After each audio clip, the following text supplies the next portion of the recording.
You're watching Friday Night Football on Fox Wilmington, sponsored by Browning Tire and Auto and Pelican's Perch Bar and Grill. There's only 4 more weeks of regular season Friday Night Football left. The countdown to the postseason is on. Schools trying to secure their spots before time runs out.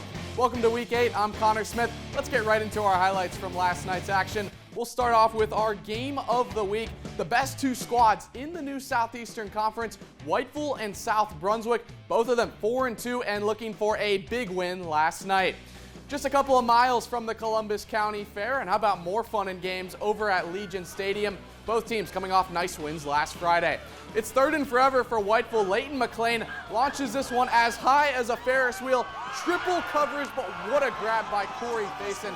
The 43-yard bomb. That's going to set up an easy 1-yard touchdown run from Emmanuel Kemp. Extra point blocked, but 6-0 Pack early. Then it's McLean, this time rolling to his right. He's got all day to throw and eventually connects a dart to Kemp. That's good enough for 20 yards into the South Brunswick 29-yard line. That sets up McLean with the pump and fake. The release to Faison, he bounces off defenders like a pinball and is in to win that large stuffed animal. A 14-yard touchdown, 13-0 Pack at that point, and they dominate this one. 53-7 your final. They'll play Fairmont next. South Brunswick with another road test next week at South Columbus. All right, to Charlotte we go. West Brunswick trying to take down New Hanover. We'll pick this one up in the second quarter. Cats pounding on the door. Quarterback Tenari Johnson taking care of business himself. The keeper in for 6. Hanover up 7-0, and he is hyping up the sideline. Defense gets them the ball right back. Giovanni Webb trying to bounce outside. He is smothered by Sammy Stanley. A few plays later, Johnson says, "I'll just do it myself again." Spinning and trucking his way through the Trojans defense. It's 1st and goal, Hanover. Head coach John Fuller over on the sideline. He wants to see them get 6 more on the scoreboard. Johnson through the air this time. Kellum Brown reeling it in for the score. And just before halftime now, Hanover looking for more. Johnson finding Kinsier Waddell on the run. New Hanover led 13-0 at intermission, and they end up taking this one 28-14 the final. New Hanover back in Wilmington next week against Ashley. West Brunswick heads to Topsail. In Wilmington, Ashley against North Brunswick. Both of these squads looking for a big conference dub last night. And how about our soccer portion of Friday Night Football? This punt sails over Tyler Kelly's head, so he kicks it through the end zone. Ashley thinks they've got 2 points. They actually mark the ball where he kicked it. So Bryson Lovelace says, "I'll just take the 6 points instead." He punches it in from a few yards out. Ashley up 2 touchdowns. Scorpions trying to answer. Jonah Campbell picked off by Tyson Hammonds. He jumps the route and gets some yards back on the return. Screaming Eagles sideline pumped up after that one. Their defense turned in a phenomenal performance last night. That's going to set up some more ground and pound action. Lovelace taking the pitch outside, bouncing off tacklers for a gritty 1st down run. That is a tough runner right there. Screaming Eagles win this one 20-6. They are clawing their way back towards 500. Undefeated taking on winless in Hampstead. Topsail looking for an all-time upset against Hoggard. And the Pirates will get off to a shocking start. Second play from scrimmage, Tyler Vickers hits Jackson Reeves. He makes the catch and outruns the defender. The 70-yard score puts Topsail up 6-0. Student section absolutely loving that one early. They can't believe their eyes. Topsail trying to get their first win of the season against the region's best squad. Hoggard looking to respond. Matthew Boring takes the snap, drops back. It's tipped, picked off by Logan Stevenson. Pandemonium in Hampstead. The Pirates would score again off that turnover to go up 12-0. But that is right when the Vikings showed why they are undefeated. On the next drive, Boring over to Micah Hunter with the swing pass. The shifty sophomore looking for some space, cuts back all the way across the field. He is finally brought down in Pirate territory, and he can tack on 15 for that face mask right there. That was the juice this squad needed. The Vikings rattle off 52 unanswered points from there, and they win by 40, 52-12.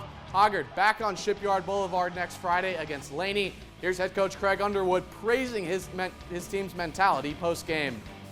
They want to win, and they want to keep winning, so, we knew coming here and playing on the road was going to be a test for us. and certainly had challenges throughout the game. Again, just proud that the guys answered the bell and finished strong. All right, let's get you to East Duplin now. The Panthers taking on Trask last night. First quarter of this one, East Duplin already up 3. Aaron Hall taking the pitch, and he's got a massive hole to run through. 65 yards to the house. Panthers up 10-zip. Second quarter now, and they're trying to add on to their lead. Another pitch to Hall, this time from inside the red zone, and he takes it into the end zone. Panthers pulling away. Trask trying to get on the board before halftime. Kamaje Wilson takes the direct snap, weaves his way in for 6, but it was all East Duplin from there. Hall takes the pitch to the left side, follows the big fella, and gets in for his 3rd tutty of the night. Panthers improved to 5-2. They'll play at Clinton next week, going for win number 6. Titans host Southwest Onslow. And we're just getting going here on Friday Night Football. More highlights and scores moments away. We'll be right back. All right, welcome back to Friday Night Football. We're in the Big B, Bladenboro. West Bladen facing Fairmont last night. Not a whole lot of offense in this one. No score in the second quarter. West Bladen going for it on 4th down. That's not going to work out. Snap sails over the QB's hands. Fairmont takes over. West Bladen trying to hinder that ground attack, and the Knights D came to play last night. Fairmont gets a couple of first downs, but it's a 4th down try here. The West Bladen D comes up clutch again. So now it's the Knights' turn on offense. They got the ball. 4th down possession, 4th down scenario for themselves. Sincere McKinley gets the ball, but he is stopped short. Yet another turnover on downs. Fairmont trying to get in a score before halftime, running out. They're moving the ball downfield, trying to get into scoring position. Right here, they're going to heave it downfield, but you're going to want to watch this play, folks. Sincere McKinley secures the position, makes a heck of an interception in the end zone. Both of these teams post a clean sheet in the first half.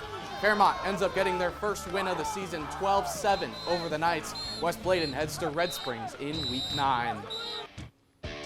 Into the swamp we go. East Columbus and East Bladen, the Eagles' 3rd game in a week. They lost to North Duplin last Friday, then Hobden on Monday. East Columbus starts the second half only down 8. Yeah, it's not getting a whole lot better after that punt is mishandled. Eagles pick it up. Here comes Jaden Lewis. 14-yard scamper into the end zone. Eagles up 30-6 at this point. And the next East Bladen possession, Lewis cutting back, pulling defenders for a 22-yard touchdown run down to the 12-yard line. That's going to set up this big back right here. Deshaun Campbell not going to be denied until he gets 6 more. He is fired up. The running back gets them up 38-6. You're going to want to check out this touchdown right here too. Nashawn Jones bottled up behind the line. Where is he? Oh, there he is. He breaks out and breaks away faster than everybody else. A 19-yard touchdown makes it 44-6. East Bladen gets to 5-3 on the season, winning big, 44-6 the final here. Eagles back in the nest against Lakewood next week, and they've got a happy coach after this one. It's our 3rd game in 8 days, so, it's been a pretty rough ride the last 2 games, but good group. They had to quit feeling sorry for themselves and come out and play in the second half, and we did that. All right, getting you caught up on some other Week 8 final scores. South Columbus winning 14-13, a nail-biter at Red Springs. West Columbus blown out at North Duplin last night, 49-14. Wallace Rose Hill also losing at Midway by 7. Undefeated Pender can't stop this train right now. The Patriots are 7-0. They take care of Southwest Onslow 50-14. Dixon taking on Havelock and a tight road loss for the Bulldogs 29-28.